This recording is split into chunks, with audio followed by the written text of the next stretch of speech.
Nagkandaleche-leche yan kasi ito si Cheese magulo rin eh. Magulo rin to. Dinelay niya ng dinelay eh. Kung kinonvene na talaga, kinonvene na yan, nung kailan ba naipasa yan sa February. Senado? February. Kung na-convene na yan, yung pag-convene kasi ng impeachment court doesn't necessarily mean meron ng conviction. Convening pa nga lang eh.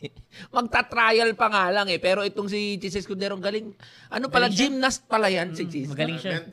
Mental gymnast.